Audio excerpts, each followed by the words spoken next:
Studio, forma!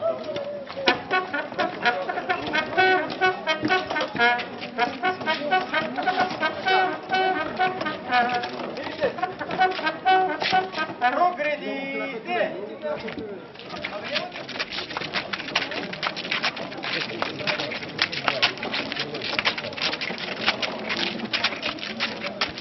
И най-голямата пръстия с копията с километра да имаме.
Тя с копията салутате. Вика салутате, три пъти салве. Милите с мандате каптате. Салутате! Салве! Император Виктор! Виктор! Рома етерна! Рома! Сила!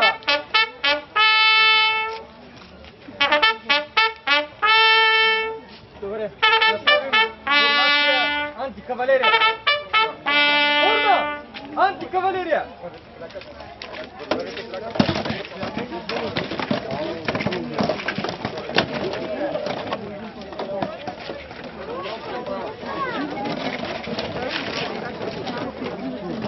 Форма е ера.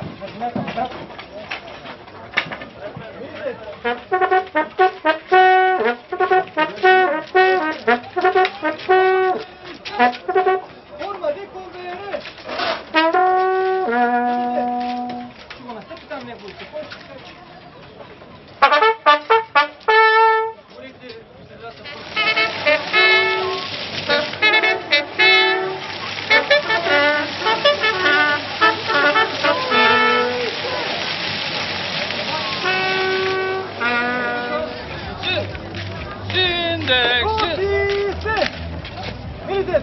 Сила интера! Видите? Прогредите! Син!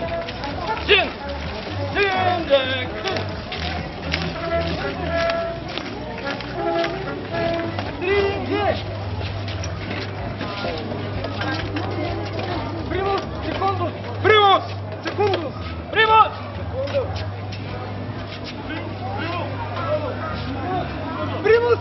Парате! Секундус! Парате! Примус! Парате! Секундус! Парате!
Salve, prefectus urbis, legio quadras pitica, vos saluta.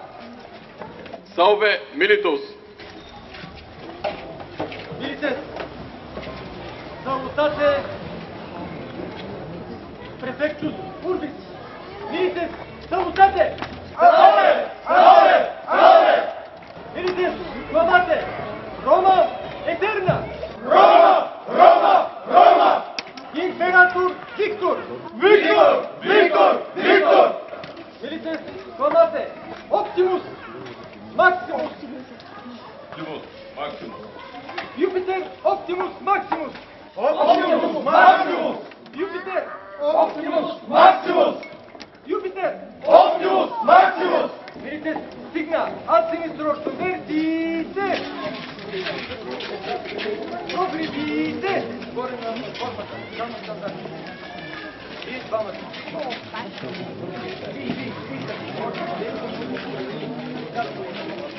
Прогредите! Така, видите? Прогредите! Прогредите! Видите? Трансформа! Видите? Интенте!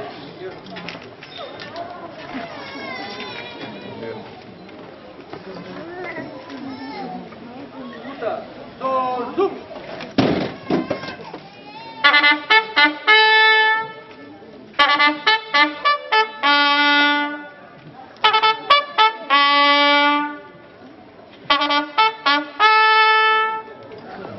Всемогъщи богове на великата и непобедима Римска империя, вечна е вашата сила и слава.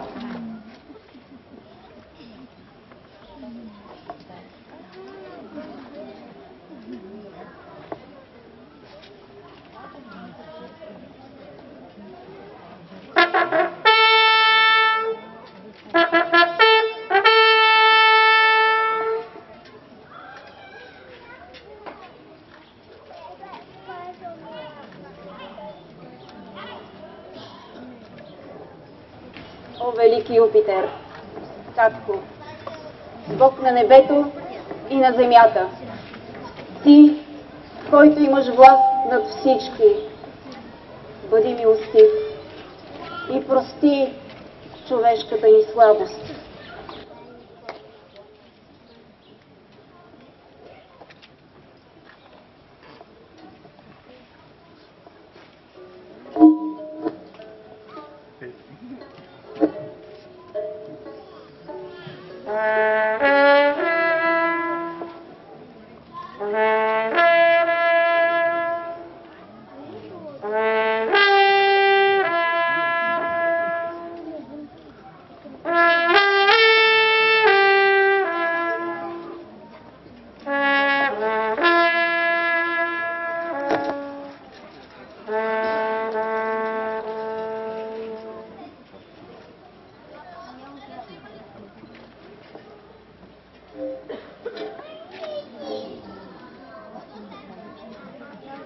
велика Юнона, майко, благослови реколтата ни, за да нахраним себе си и всеки, който дойде на нашия праг.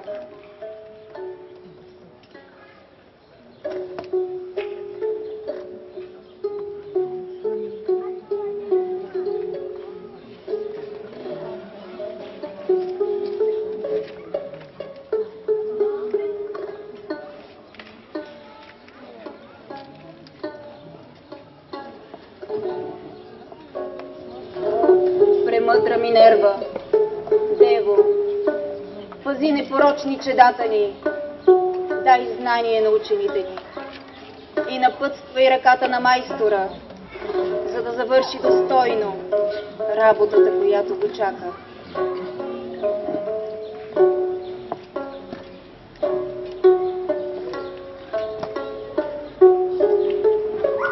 Нека сега нашите сестри принесат дарове и измолят благоволението на боговете в храма на Конкордия, за да има разбирателство в семействата ни.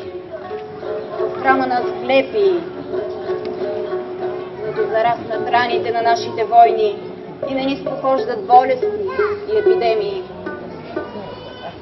В храма на Посейдон, за да пази конете и корабите ни и да пълни мрежите ни с риба.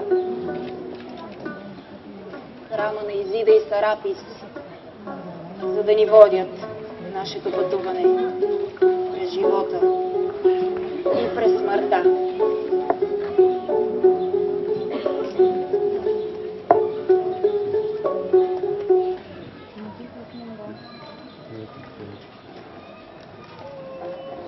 Уважаеми граждани на провинция Тракия и гости на нашия град, за мен е чест да приветствам сред нас стратегът на Улпи Анхиало, Юлий Палеокастро Драмоданос, Агалина Мелтекс Левантус Анхиалски.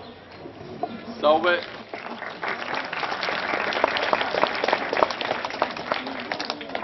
Граждани на Анхиало, победители по суша и по море, по волята на безсмъртните богове, нашия прекрасен град, спомняйки се за успешно приключилите войни, може да се поздрави с настъпването на спокойната ера на мирно развитие, постигната с цената на много трудности и лишения. Да се пази вярно градът и да се полагат грижи за общественото благо е дълг на римското достоинство и величие. Дано ние, с помощта на Божията милост, като прекратихме грабежите на варварските племена, завинаги да укрепим постигнатия мир и да го запазим със силата на справедливостта.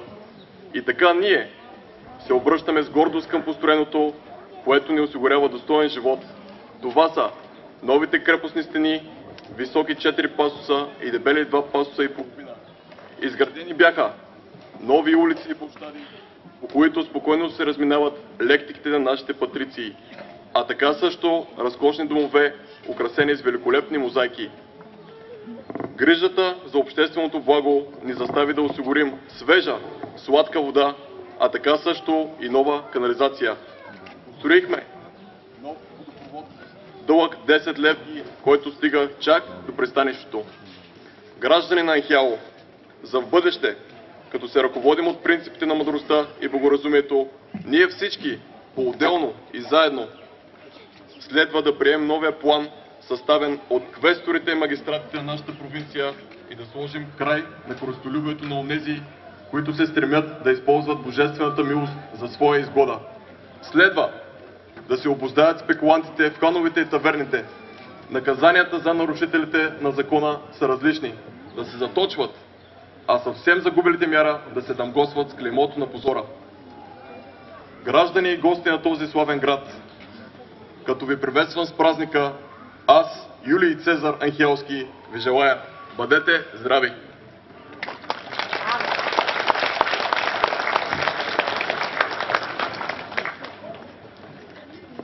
Сега каним всички официални гости на сцената. Антон Карабашев, директор на Исторически музей Поморие, за встъпителни думи.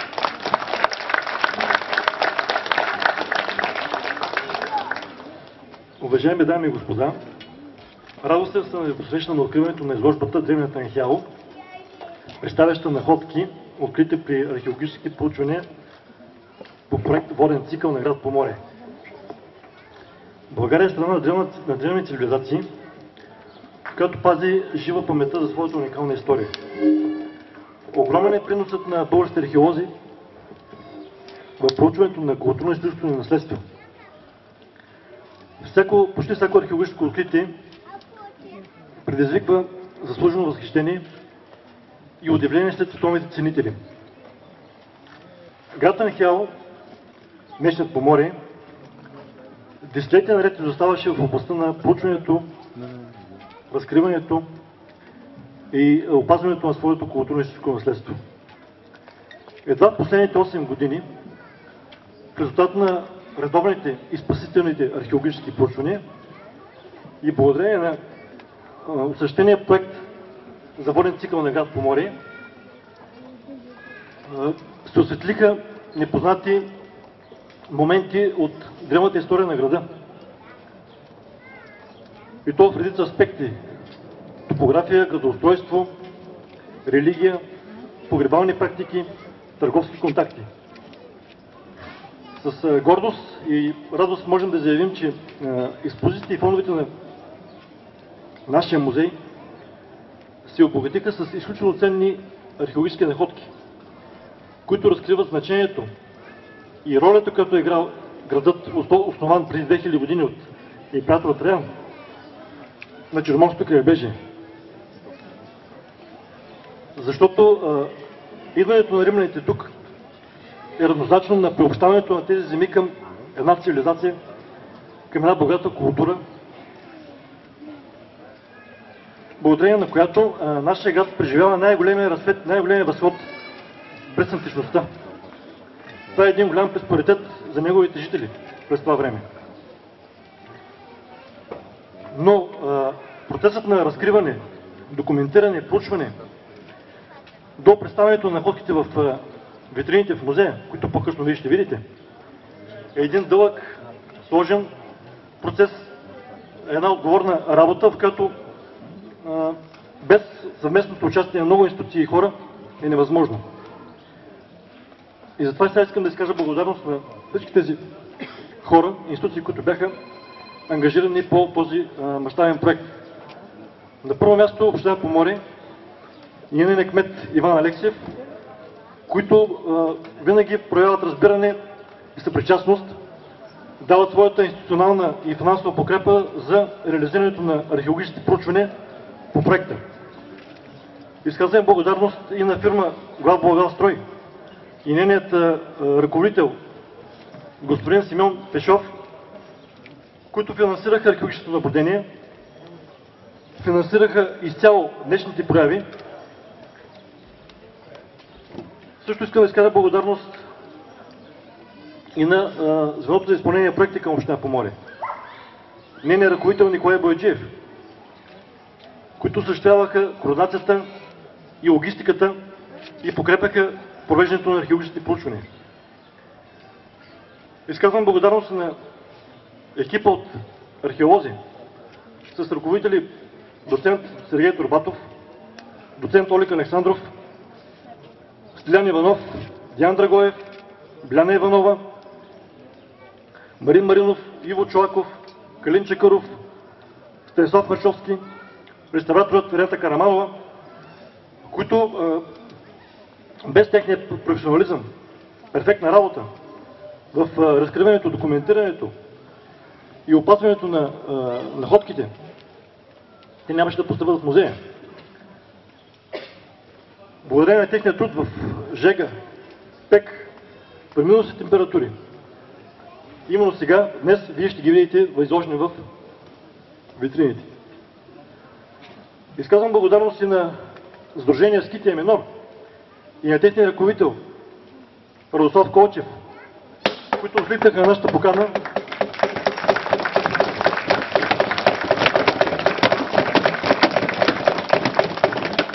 и се съгласиха да ни помогнат в популяризирането на културно-историческото наследство на този град.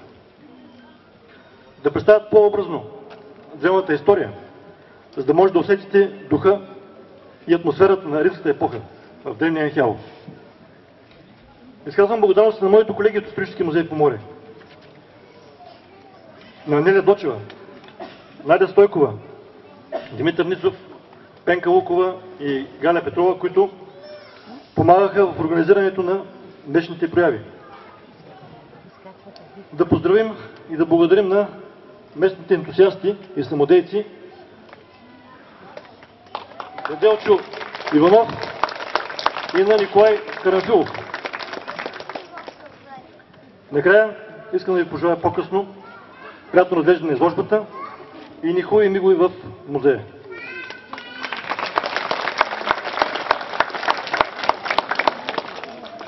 Янчо Илиев, заместник кмет по финансите в община Поморие. Добър вечер, уважаеми съграждани. Добър вечер и на гости на община Поморие. Първо да се извиня на господин стратега за неактуалния дрес-код, който имаме в момента, но не бяхме подготвени. И изключително ми е приятно да наблюдавам това шоу. И много добре е организирано, за което благодаря на директора на Историческия музей. Благодаря на всички, които участват в него. И това е един подходящ начин да се популяризира това, което Анхяо има от векове. Наистина Анхяо е била една огромна стратегия, която може би е била по-голяма стратегия област на днешен език, която вероятно е била по-голяма от днешната Бургаска област. Самият факт, че ние тук преди малко наблюдахме как секохме монети, т.е. не на всички градове в Римската империя се е давало право да сечат монети.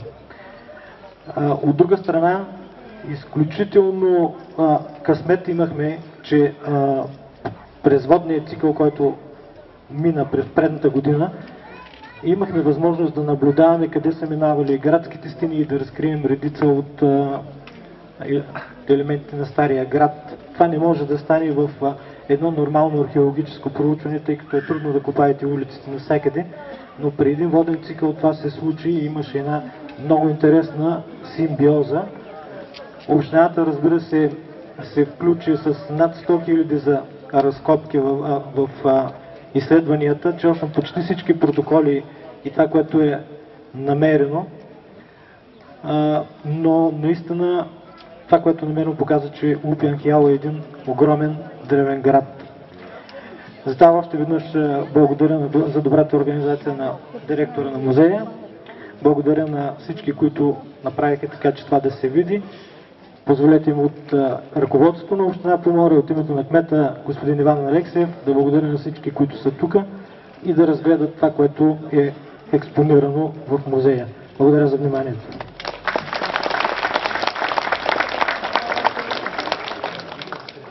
Доцент Орбатов, от името на археолозите, работили на обекти по проекта Воден цикъл.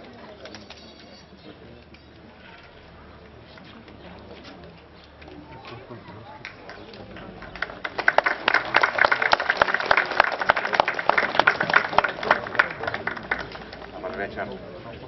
Ще бъда съвсем кратък, защото за резултатите от нашия труд най-добре говорят експонатите, които вие ще видите в експозицията.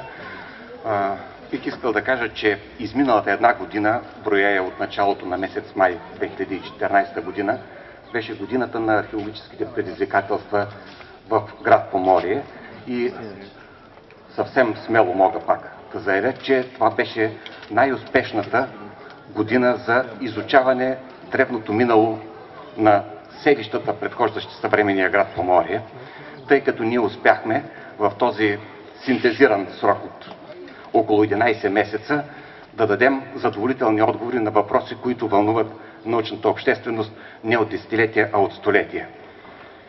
Имаме достатъчно ясна представа за това къде и каква площ е заемал предходника на днешния град Поморие през различните исторически епохи.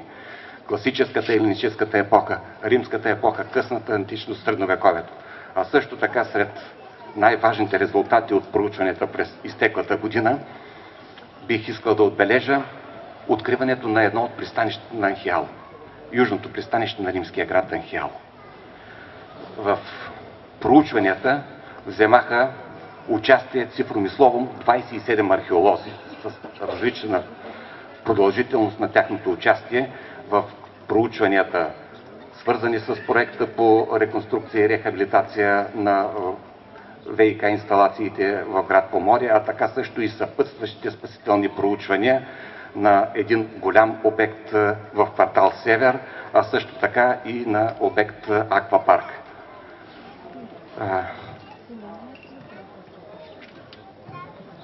Дължим в значителна степен тия благоприятни резултати на доброто сътрудничество, което имахме с Община Поморие и с изпълнителите на самия проект по модернизацията на ВиК мрежата в град Поморие, Главбулгарстрой и конкретно инженерите Димитър Митев, инженер Петър Попов.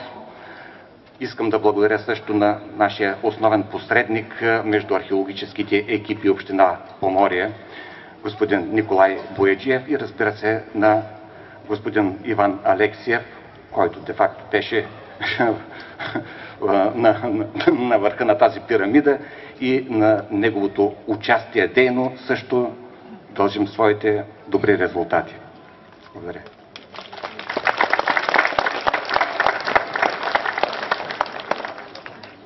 Сега ми е особено радостно да приветствам с добре дошли нашите скъпи гости от Сдружение Скития Минор. Давам думата на Радостин Колчев да ни разкаже за дейността им. Граждани на Анхиало, горди сме, че сме тук между вас, в този античен център. Не всички българи могат да се гордеят, че са жители на толкова красив и стар град. Ние, като Сдружение за исторически реконструкции, сме тук, за да представим нашия клуб, който се занимава предимно в сферата и работи в сферата на ранната и късната античност. Тук представяме пред вас римска военна част и традиции в най-различни сфери на бита, като занаяти. Ако ми позволите, ще ви отнея малко време, за да ви обясня накратко какво представлява един римски войник, който е пред вас и който вие виждате. Първо бих искал да започна с висшите офицери, с моя милост като центурион Примус Пилус и главнокомандващ на войниците, само на войниците, докато самия легион се командва от легат и от трибуни. Един от най-важните символи, най-важният символ на легиона, това е аквилата, така наречения легионерски орел. Легионерския орел, аквила, се носи от така наречения аквилифер. Той е въоръжен и оборудван по строг канон, както и другите офицери. При създаването на всеки един легион се е давал или сребърен позлатен орел, или изцяло сребърен орел, който се е зачислявал на легиона. Аквилифера е оборудван с шлем, с животинска кожа, вълча или лъвска, в зависимост от това какво са разполагали, с ризница с кламата, с ордени. Виждате, че аквилифера има ордени, които са били обикновено или сребърни, или позлатени, така наречените фелери. Той е въоръжен по стандарт с гладиус. Също така има и щит, защитно оборудване парма, така наречената парма. Има колан, цингулум и кама пуджио. Както виждате, както повечето офицери, има и наколенници, така наречените кремиди, и римски сандали тип калига. Другите видове офицери от римската армия, това са сигнифера, който носи сигнума,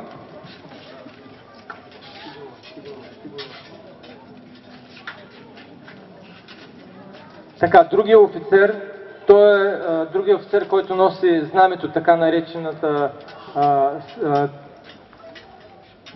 Това е щандарта на 4-ти скитски легион. Всички тези офицери са оборудвани по подобен начин, като на аквилифера.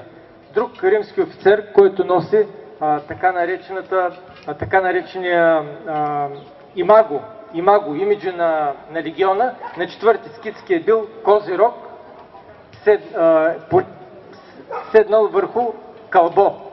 4-ти скитски придобива този знак Двествения Август, защото Август е роден по знака на Козирог.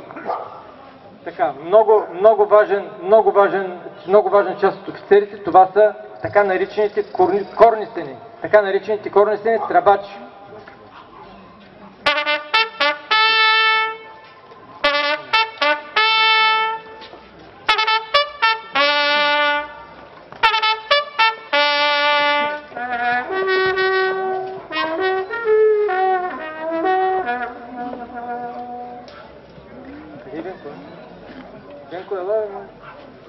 Това са сигналисти, които са много важни за римската армия. Те подават различни сигнали по време на различни маневри.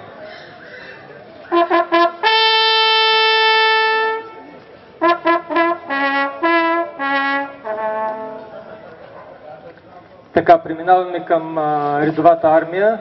Имаме опцион, който е с ранг на старши сержант или на младши лейтенант в съвременната армия. Той е втория командващ на центурията след центуриона. Той е въоръжен по подобен начин на всички легионери. Има шлем, но на шлема си има напречен гребен, с който може и обикновените войници да го разпознаят, че все пак е офицер. Има въоръжение с гладиус, въоръжение също така с защитно оборудване като щит, ризница, има цингулум колан и сандали калига. Така, обикновеният легионер,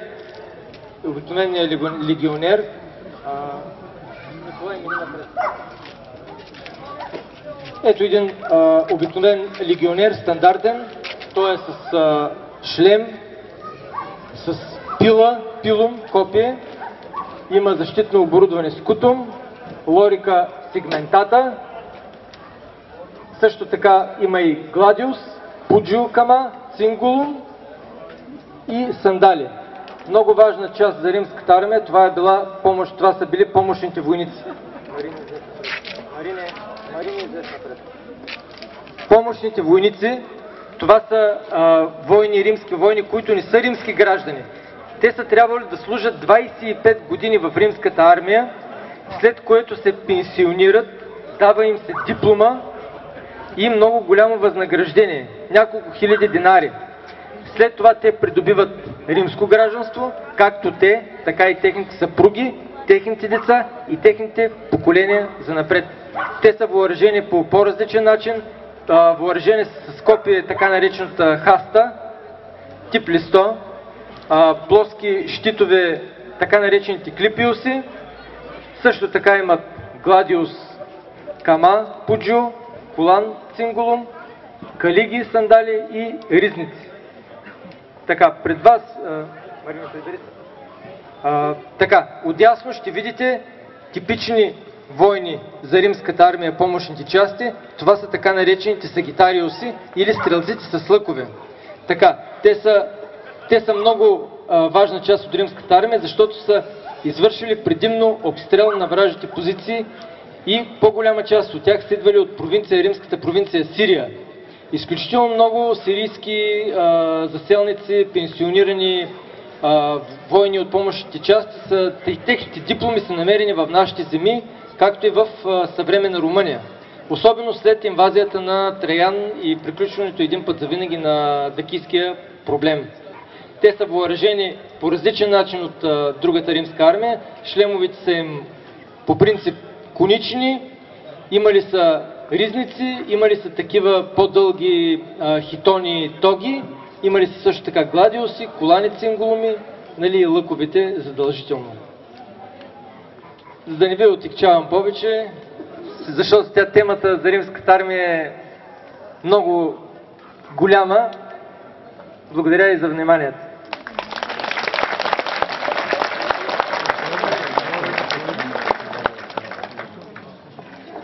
Гости, ние ви благодарим за търпението и за разбирането, което проявихте. Заповядайте в музея, където първи ще видите археологическата изложба с находки, открити при археологическите проучвания по проект Воден цикъл Поморие 2014-2015 година, а доцент Турбатов ще направи презентация и ще отговори на всички ваши въпроси.